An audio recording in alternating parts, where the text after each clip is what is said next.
Welcome to Restorers, a Water Street Mission podcast. Over these upcoming minutes, we'll be speaking with heroes in Lancaster County and beyond who are making a positive impact on men and women experiencing homelessness and poverty.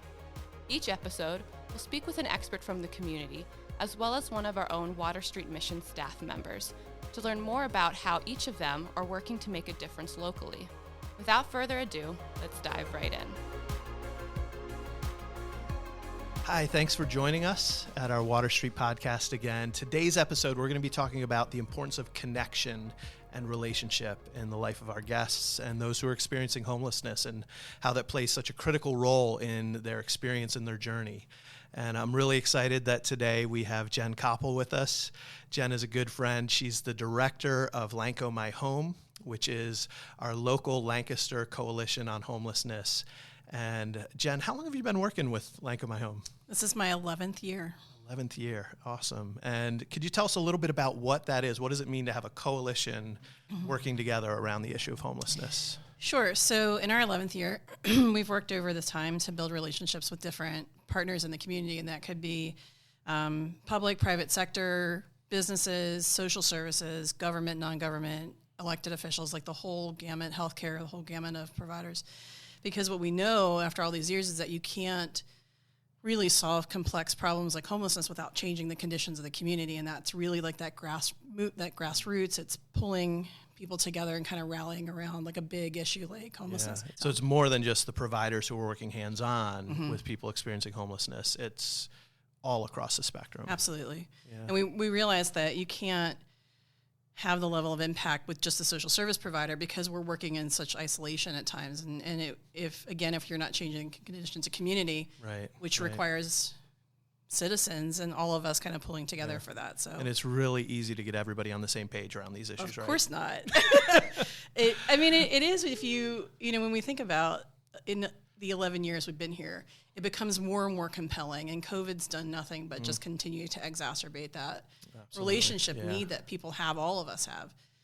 So I think, the more coordinated we get, the stronger we get each year, then we start seeing the benefits of that, and how we tell stories. It's how we talk about our clients. And I pause to use that word because they're at the focus of our work, right? So it's, how we journey along with the people that we're trying to serve and just relating to them. And it becomes very clear, but also you have to shift your perceptions. You have to build in pauses in how you think about things and just kind of revisit your own thought processes to then absolutely do this. Yeah, one of the things that I've really appreciated as Water Street's been a part of the coalition since I've been around and predating me, but is how in your leadership you recognize that we're all working on the same issue together. We all have our own individual missions and visions that we're trying to accomplish as organizations, as government. But where can we find the commonalities? Where can we come together to move the ball forward in concert together, rather than just all chasing after our own missions? Yeah. I think that's been interesting because I think at the end of the day, like you can look at an organization and see like this broad mission and the purpose of my office, it's myself and a team of 3 other people, is we're that thread puller, right? We're the ones that are building those relationships and saying, hey, I understand this is your big mission, but what we're trying to do as a community, can you take this piece and like leverage it over here and then just kind of build that across? So we're not asking anybody to really change how they want to work, but just can you be a little bit more laser focused with us in this space and just like target a little bit differently. Yeah, and that's so important if we're going to accomplish the goals together. Yeah. To that end, one of the things that I know the conversation has shifted in the last couple of years around the table at LancoMy Home, where there's been a real emphasis on being person-centered. And I know that came out of kind of your leading a strategic planning process and kind of identifying how do we do this work together. I was so excited to hear that language coming into play and seeing how it's been embraced. Can you explain what it means for the coalition, all these different agencies, even the government entities that are working together, to think about the issue of homelessness through a person-centered lens? I would love to talk about that because that's something that's really at my heart. So when I think about like what does person-centered mean in my office, in our conversations, we're always asking, is it good for the client? Is it good for what that person's trying to accomplish? not clients, it's client in that particular sense, in that service, whatever we're trying to deliver. And I think it shifts away from organizations attempting to address an issue without the voice of the people they're trying to serve. And that works to a degree, but again, you don't have that deeper impact. So we've made sure that we have client voices at every single level of the coalition, from the board into committees. Right.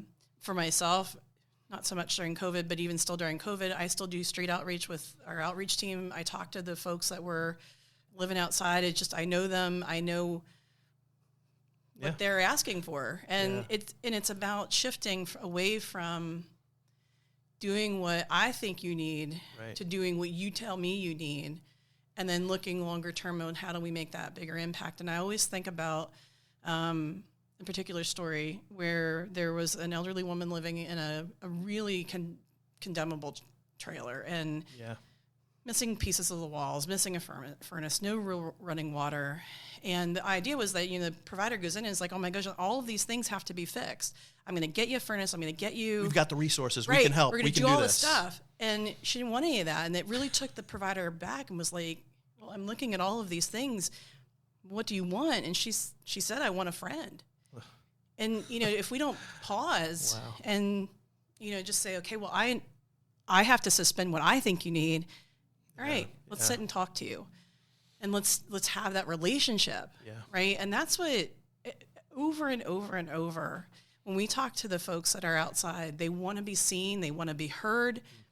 That's the client-centeredness, right? Yeah. So when we look at all of the things that we've created in the last 2+ years that we've been in this new strategic plan, it's all been them. Mm-hmm. We're executing what they've asked us to do. Yeah. That's excellent. That's so important. I know even at Water Street, we recently have added a board member who has walked the journey of homelessness and actually was a client here at Water Street years ago. And the insights that he can bring to the table are so different than the board. And even when you get to the provider level, we're so blessed to have life coaches who have experienced this in case management. Like across our staffing, there are people who have experienced poverty, have experienced homelessness, and can view things through a different lens, but then the importance of the individual, the person who's in front of you. And I think that's so kind of the next piece of where I'd like to go with this conversation is the role of relationships. You speak about, the woman who, what she wanted most was a relationship. She didn't want the walls fixed. I mean, maybe eventually. Right. But right now, what she was feeling the most was relationships. And, I think one of the things that I've observed, and I'd love to hear from you on, is the role that relationships play, or the lack of relationships, in leading to homelessness. Mm-hmm. And then maybe the follow-up to that is how it helps in leading out of homelessness. But how do you see that dynamic of the role of relationships? Yeah. I mean, I would say for every single person, regardless of whether you're in at risk of becoming homelessness or not, relationships are what people crave and need. That social emotional support, the loving, the belongingness, the sense of community. And over time, if you think about what leads folks into homelessness, it's lots of trauma where relationships are toxic, broken, harmful at young ages, for long periods of time, that we know that trauma actually changes the physiology. That's it. Thank you. The physiology of the brain. And if you can't get treatment for that's how you just respond over and over and over for the rest of your life. You potentially, and that's why we're focused on trauma-informed care, right? And when you're constantly responding out of a space of trauma, fight or flight, you're not going to be able to maintain relationships very well. Absolutely not. I mean, your brain's not designed to do that. Right. So it's designed for self-preservation. So you have that, and then you have those fight and flight responses, and then you have, childhood trauma and adverse childhood experiences leads to substance use and mental health. And the more complex it becomes, the harder it is to just keep productive and healthy relationships. So it's just constant, like one breaking after another. And then how can you not expect to be at some bottom point, right? Because if you don't have the relationships to help you get away from that, there's not really much then to stop you from getting there either at some point, right? Absolutely. I think that's, we're gonna go deeper into that area of mental health issues and trauma in one of our later podcasts. But the thing you touched on there about how those things can lead to the breakdown of relationships, and I think that's one of the things. And we were joking earlier. There's a common phrase. All of us. We could be only 1 or 2 steps away from being on the street. And I'll be honest with you. I've been here for a lot of years at Water Street. I don't agree with that. And I think the circumstances that can lead to homelessness can happen to any of us. I know that if I was to lose my job traumatically or have a major medical emergency, I probably wouldn't end up on the street right away. Right. It's going to take a lot of steps to get there because I have relationships. I've been blessed. I have a connection community around me where there are relationships. And thankfully, at this point, I haven't destroyed too many bridges, right? And so I'd have family members that I could go and stay at their house who could help me out for a while, help me pay the rent, help me pay my mortgage for a season. Eventually, over time, if those things continue to build on each other, or if I was in more of an unhealthy mental state, dealing with other issues where I might start breaking down those relationships. And it's the combination of the traumatic life event, the tragedy that happens, and the lack of relational support. And that's what I think we see with a lot of our friends who are on the street right now. Yep. It's not one or the other, it's both. Absolutely. And I'm wondering, especially as you talk with our outreach workers who are out there all the time, does that ring true with what they're seeing? Absolutely.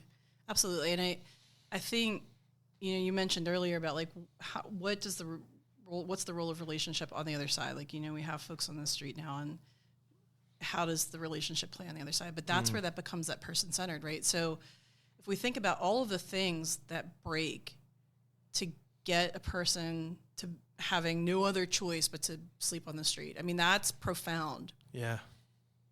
Building back from that is not a 5-minute process. Right, It's not like I can come in and say to you, I'm from this provider organization, I'm going to get you what you need. It just, in this space, it just doesn't work, because people have heard that 100 times, right. And they've asked along the way before they get to this space, and it didn't happen. So there's lots of trust and issues that you have to build back. And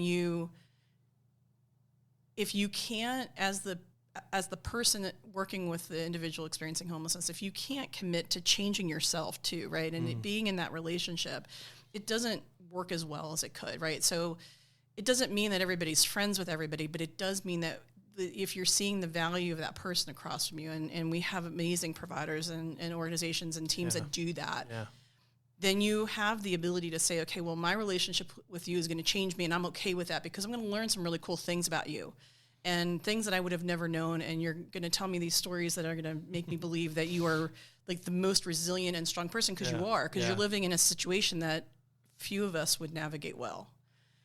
So we have to be able to do that. And then, the complexity of specifically substance use and addiction and mental health on top of it, then you're also speaking through that illness. Right. And that's incredibly difficult, because that's what the person's dealing and responding to. So. And there's no easy prescription provided from the outside. It's got to be done in relationship. Absolutely. When you're dealing with that level and complexity of issues in somebody's life. That's so good. And I'm so grateful for LancoMy Home, for the relationships we have, the fact that there are outreach workers from multiple agencies out there that are communicating, not only walking alongside the individuals on the street, but communicating back with places like us and places like the other community emergency shelter to say, hey, here's somebody who they might be ready to come in. Right. We're getting there. And so you need to be prepared. And so we know what we're expecting when somebody walks through the door. We can be sensitive to what their circumstances are, and then get to know them on their level, which is such a critical kind of path forward. I think one of the places where there could be tension between a place like Water Street and LancoMy Home is around, what's the overriding philosophy driving our services and funding that comes behind a housing first philosophy and holding up housing first as this is the answer versus Water Street saying we want to walk a journey and have long-term residential transitional opportunities for people. What I love about our community and about you, Jen, and how we work is when you take housing first and you put it through a person-centered lens, it's a little different. It is. And because it's not just about getting the resources and matching up a person with a resource, but it's listening to the individual. And I think that's so critical. So how do you help our community take that kind of housing first? Because that's where the government wants us to use our money, and there's funding available for that through that person-centered lens. And how does that make a difference? When you look back prior to housing first even being a thing, right? We had services that regardless of your specific circumstances, every single person went through this thing. Mm-hmm. And it could be a budgeting class or a parenting class or fire, like whatever it was. Right. And all people don't need the one thing, right? So it's about giving people hope that on the other side of this crisis that you're in, you have value, you have worth, you will be okay, we will help you get to that. So that, to me, is sort of that idea that housing first is, like, we don't want you to be in a shelter for 2 years. Like, because, but if that's what you need in this moment, okay. Yeah. So I think it's taking the idea of everybody has the human right to a home, mm-hmm. and then applying it individually, right? So if we shift the perspective to that, okay, everybody has the right to a home. That's our end goal, right? There could be 5 steps to that for you, or there could be 1,000 steps to that for you. But it's about you and what you need. Yeah. So it's really just thinking about not everybody gets the same thing because you're in the program. It's how do you make the program individualized with that end goal that everybody has that right to that house. That's so good. Yeah. And that only comes about through relationship, through taking the time to get to know and understand the individual. These aren't just nameless, faceless clients. These are individuals. They're our neighbors, they're friends, family members who have gone through incredible trauma and tragedy in their lives to land at this place. And so how do we come alongside, get to know them?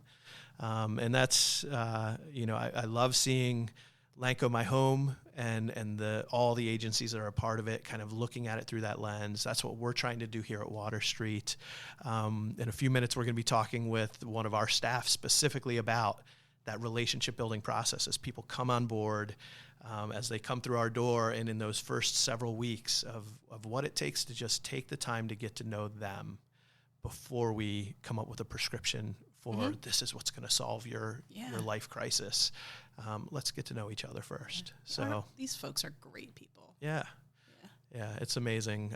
The stories that you have, that we have here at Water Street. And Jen, I'm so grateful for you taking the time to talk with us today, to share insights. Even more, I'm grateful for the work that you're doing with LancoMy Home. Yeah, I'm equally grateful, Jack. I mean, I think back all these years, like, we're good friends. Like, I would be lost without you, right? And just to be able to think about the relationship with Water Street, you guys are awesome. So I thank you for the opportunity to be here. I want to give a profound thanks to our Season 1 podcast sponsor, Rogers & Associates, who's helping us tremendously in this first year of the Restorers podcast. They're a wealth management firm that helps clients become financially independent for retirement.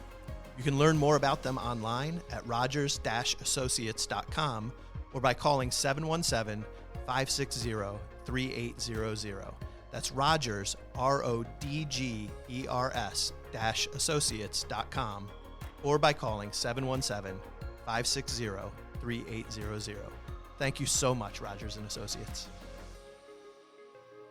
Welcome back. We're excited to continue our conversation about the role of connection and relationship in the lives of our guests and others experiencing homelessness. And the second part of our conversation today, we're excited to have Dan Mesher with us here on our Restorers podcast. Dan Mesher is our Life Coach Supervisor who supervises our emergency shelter and day shelter team, specifically the day shelter. And Dan, how long have you been with Water Street? I'm coming up on 5 years here. 5 years, fantastic. Yeah. We'll get to celebrate an anniversary coming soon. Yeah. All right. Yeah. Excellent. Tell us a little bit about, for our viewers out there, a little bit about what the day shelter is and why having a day shelter at Water Street is such an important part of what we do. Yeah, so day shelter is a place for us to, as staff members, really connect with guests. A lot of times I'll tell new staff, especially, but even our old staff as I'm recasting vision, but a lot of what we do is with. I use that word with a lot. So we want to walk alongside people as they're experiencing homelessness and as they're trying to set goals to get out of homelessness, whatever those goals may be. So we want to empower people to do those things and, when appropriate, provide accountability and these kind of things. But the day shelter is neat because there's an opportunity to connect with resources outside of staff. Now we're going to build relationships with people, but we also have community partners coming in to make connections with them, as whether it's mental health or we have veterans coming in to provide things for them, and some different opportunities that guests have to get right at the shelter, so they don't have to walk uptown, wherever that might be. But the shelter also provides another purpose. It's kind of like a landing spot for people during the day. Yeah. They can be in and they can take advantage of some things. They don't have to be. A lot of people are out working, looking for work, looking for housing. But it's also a place of safety. I've heard that come up a number of times. I had a guy who was a sex addict, and he was trying to beat this. And he said he was accosted by a female prostitute a few blocks from here. Wow. And he had this vision of Joseph in Genesis running for his purity and for his life. And so he started to run, and he ran back here, and he realized when he got back, he said, "I made it." And so for him, Water Street is, our day shelter is like a haven of safety for some people, depending on what they're going through. And you hear that with people struggling with addiction as well. Yeah, and there's a significant difference. There's a lot of missions across the country and shelters across the country. A lot of them, and maybe some of our viewers or listeners may be familiar, they just do overnight emergency shelter. And one of the things that I love about Water Street is that a number of years ago we added the day shelter. In a typical emergency shelter, you spend the night and you got to be out first thing in the morning, and then you got to check back in at dinner time or at 7 o'clock at night. But during the day, you're on your own. And having a place, that idea of safety is so critical. Yes, we want people out, exploring opportunities and jobs and connecting with providers if necessary, but to bring them on site, but to have a safe place for them. That idea of safety it feels so important to me. I'm assuming more than just that one individual, as you said. Yeah, absolutely, yeah. And especially people that are struggling in addiction, you can pretty much buy anything that you want in these streets right outside of our campus. So for those struggling with addiction, a lot of times they'll just stay put and try to get some services here because it's very tempting out there. And so, that's one of the great things, not the only thing, but it's one of the great things, one of the things that stands out as you ask me to talk about the day shelter a little bit, that it really is a place of safety for a refuge for people. Yeah, that's awesome. And you mentioned the service providers coming in that we can make connections with. I know even recently we've added our nurse case manager has been coming over. It's only down the block on the same campus that they could go to the clinic, but that can be hard sometimes. And so bringing it right to them, there's a relational aspect to that's so critical, of meeting them where they're at. And I know that's the heartbeat of Day Shelter, and your heartbeat, Dan, for our guests is to meet them where they're at. Maybe you could speak to that issue of relationship and taking the time to get to know somebody and their individual story. Yeah, well, I think it starts with sometimes I hear people like outside of here talk to me about, they know what I do. How do you work with those people? What's it like working with those people? And I think that when we see our guests as those people, it's almost like it's a different class. I don't know if it's intentional, but it just sort of, somehow they're lower than us, or they're different than us, or we're better than them. Right. And if we see it like that, we cannot minister effectively to them. So one of the things I say is, I'm not going to see them as those people, or I don't work with them, that group. I am them. If I cannot see myself in my guests, in our guests, then I'm not going to have any kind of impact on them. And so, we all have a different story. Everybody's got a different story. Some of us on staff have experienced homelessness. Some have been at the mission. Right. Some have been through addiction. Some have mental health and physical health issues. Some, weren't raised with a full set of life skills. So struggle relationally and all these kind of things. And so everybody has a story, and my story is a little different but I got to be able to see myself in our guests just as a baseline to really be able to connect and minister with them. Yeah, it all starts with that level playing field. People talk about being level ground at the foot of the cross, but sometimes even before you can introduce somebody to Jesus and that concept, it's level ground in the day shelter. It's level ground in the dining hall. It really is. Let's just start at the most basic place. It is, and we don't see people as homeless or people. We understand they're experiencing homelessness, but we don't see them as homeless or poor people. We see them like ourselves. Yeah. It could be my neighbor. It could be my father. Yeah. So we want to treat people, everybody that comes in the door, no matter what's going on, like the way we want to be treated. Yeah. And I think that gets communicated to our guests as well. I think they pick that up. Mm-hmm. I appreciate you saying that, Dan. I think that language is such a powerful thing. Mm-hmm. And when we call somebody the homeless, or a homeless person, we're putting a label on them. We're identifying them. And I know the language we try to use here at Water Street and others I think are adopting is, it's our neighbors who are experiencing homelessness. They're going through an event, a time in their life, an experience that's really hard, but the experience doesn't define who they are. It's their circumstances. It's not who they are. And hearing you just reflectively use that language, I think speaks to the heart of the work that you're doing. Yeah, so I mean, there's a number of ways that we try to do that as far as like really making it practical. Mm-hmm. But one of the other big things, there's a lot of things we do, but one of the big things is I really want people to know that they're seen. People on the street, either they're kind of gawked at as like a spectacle. Yeah. Or ignored completely. Or ignored. They're invisible. Yeah. And so when the guy comes to me asking for money in my car, I don't even look at him.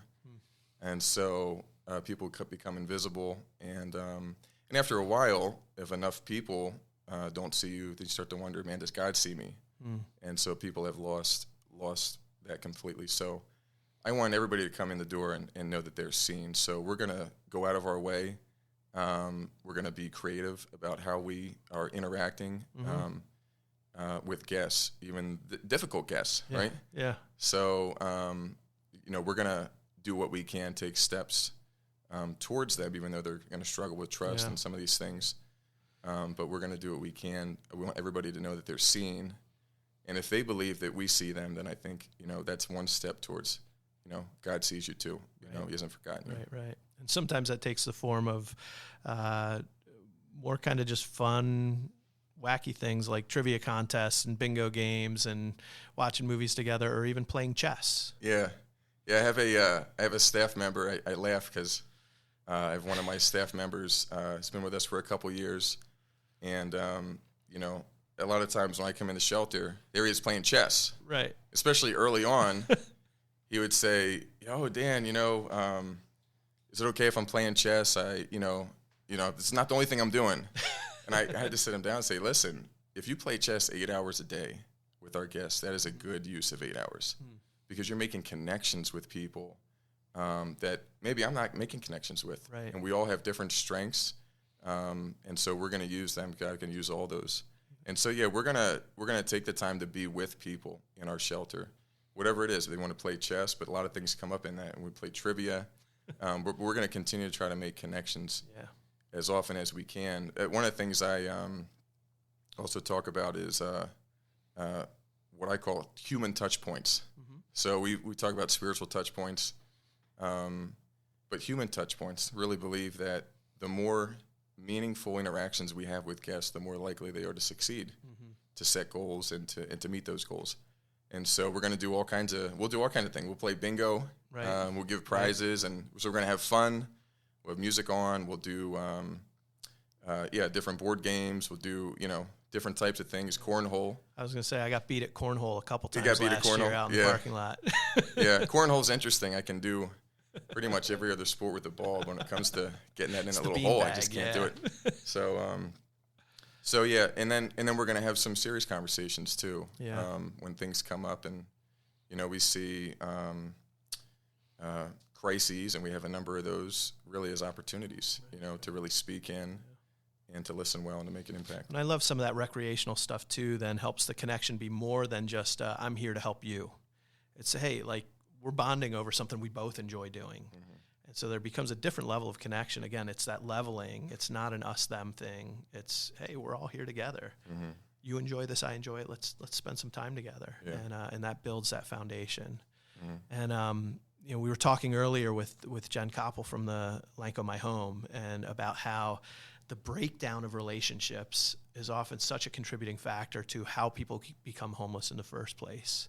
Can you speak a little bit to how the rebuilding and even relearning how to have relationship, as you've seen that with our guests, becomes a stepping stone forward out of homelessness?